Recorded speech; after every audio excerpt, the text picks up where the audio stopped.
Благодаря на всички, че останахте. Сега проблема. Кой ще събира парите за бала?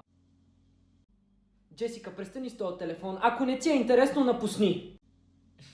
Защо гледате само мен? Кларис също си стои на телефона, ама на нея нищо ни казвате. Защо винаги аз съм ти в устата? Бич! На тебе други неща са ти в устата, ма! Сега виждам всичко. Очевидно е. Ти ревнуваш, защото Георги избра мене, а не тебе. Поне не съм дебела мастия. О, шакижа!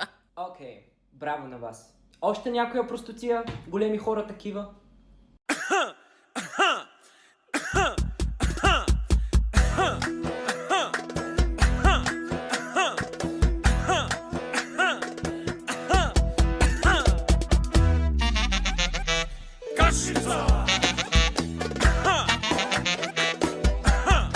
Мария, отиде да викаш директорката, нямам сили по...